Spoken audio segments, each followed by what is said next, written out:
Peristiwa 114 demo mahasiswa kemarin kita bedah lebih dalam. Sebenarnya apa yang terjadi sih? Bahkan ada sebuah kalimat sederhana yang nyeletuk. Kalau nggak minta jabatan diperpanjang, pasti tidak akan ada demo mahasiswa kemarin. Benarkah begitu? Lalu siapa yang menghembuskan pertama kali meminta jabatan tersebut? Maka mata panah arahnya menjawab pertanyaan tersebut ada seorang menteri yang mengatakan bahwa di bawah sana banyak orang dan pengusaha yang minta jabatan Pak Jokowi diperpanjang. Dikuatkan dengan pernyataan seorang menteri lagi yang serba bisa menambahkan ada data 110 juta orang Indonesia meminta perpanjangan jabatan Pak Jokowi tersebut. Ini jadi polemik. Siapakah manusia yang 110 juta itu? Data dari mana? Kapan surveinya? Pakai apa cara surveinya? Baiklah, kita jelaskan dari data yang kita punya. Kita kemas dengan sederhana untuk menjelaskan peristiwa 114 kemarin. Ini semua dimulai ketika ada survei yang menghitung suara partai politik yang ternyata cukup mengejutkan hasilnya.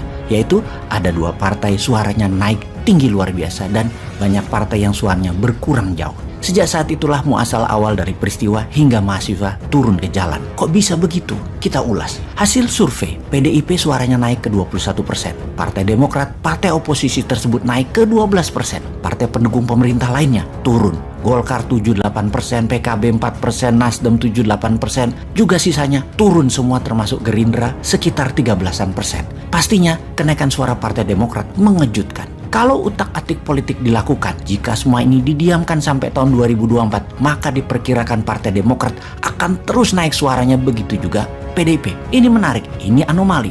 Namun ini menunjukkan pemerintah dengan partai pendukung utamanya PDIP agaknya telah terjadi pemisahan bagi konstituen. Alias PDIP saat ini berkesan hanya partai pendukung pemerintah, bukan partai utama pemerintah. Padahal PDIP adalah partainya Pak Jokowi. Namun banyaknya anasir, orang-orang non-partai di sekeliling presiden mendominasi kebijakan untuk kepentingan mereka. Non-partai membuat PDIP kemudian mengambil langkah menjaga jarak dan PDIP berhasil mencitrakan hal tersebut. Jadi suara PDIP naik dan suara Partai Demokrat naik adalah respon dari ketidaksukaan masyarakat terhadap kebijakan orang-orang non-partai di sekeliling istana. Hasil survei yang mengejutkan tersebut disikapi oleh pejabat yang tidak diuntungkan tersebut. Pejabat non-partisan partai atau bukan orang partai di sekeliling istana gerah di kepala mereka, kalau diadakan pemilu 2024, maka hanya 2 partai ini yang akan mendapat respon baik. Sehingga lebih baik adalah tambah 2 atau 3 tahun lagi menjabat, alias kalau dihitung dari hari ini, masih ada 5 tahunan lagi menjabat. Jauh lebih baik daripada tidak akan mendapat apa-apa pada 2 tahun lagi dari sekarang.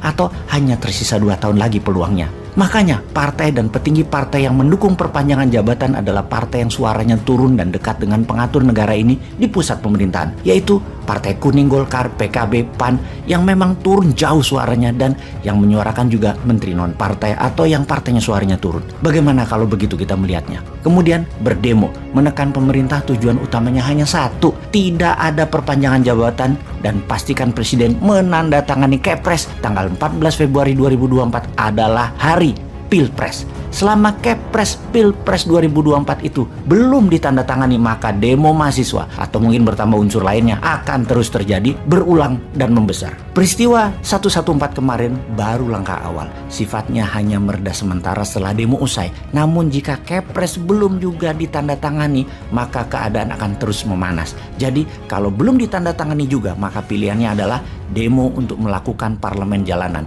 Presiden akan diturunkan dan digoyang oleh parlemen jalanan. Tentunya hal ini tidak dimaui oleh banyak pihak, terutama incumbent. Tidak terhormat diturunkan di tengah jalan tersebut. Dan ini juga membuat citra Indonesia di mata dunia sebagai negara demokrasi jadi tercoreng karena pencopotan jabatan di tengah jalan tersebut terjadi. Walau kecil peluang hal itu akan terjadinya pencopotan jabatan oleh parlemen jalanan, namun tekanan itu hanya bisa mereda kalau pilihannya adalah menekan Kepres Pilpres Februari 24 atau ada collateral damage dicopot. Siapa collateral damage tersebut? Yaitu mereka yang memprakarsai perpanjangan jabatan dicopot dari jabatannya sekarang. Pencopotan jabatan ini akan memberikan kedamaian sampai 2024. Atau kalau tidak ingin pencopotan ini dilakukan, maka tanda tangani segera Kepres Pilpres 2024. Itu juga membawa perdamaian sampai 2024. Oh ya, ada yang menarik, kalau pencopotan jabatan tersebut jika dilakukan ternyata akan menguntungkan suara PDIP yang telah berhasil melepas citra sebagai bagian dari anasir di sekeliling istana yang oportunis, yang gak punya konstituen tapi pegang jabatan.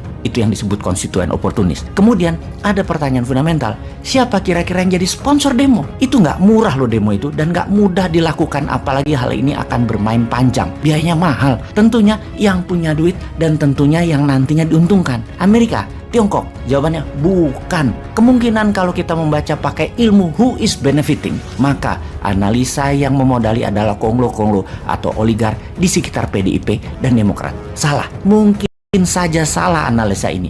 Namun selama dilihat dari niat dan siapa yang akan diuntungkan dan siapa yang dirugikan, maka semua ini ke arah oligar-oligar tersebut. Jadi kesimpulan, collateral damage segera dicopot. Tanda tangani Pilpres 14 Februari 2024. Indonesia tenang sampai 2024. PDIP dapat daya ungkit, Partai Demokrat dapat sedikit daya ungkit, tapi diuntungkan. Tidak dilakukan segera, pemerintah akan digoyang terus karena membiarkan orang-orang yang tidak punya kredibilitas politik memainkan politik. Dan tetap apapun itu, PDIP suaranya naik, Partai Demokrat suaranya naik. Kok Bosman tahu? Ya di belakangnya juga kolombonya sama.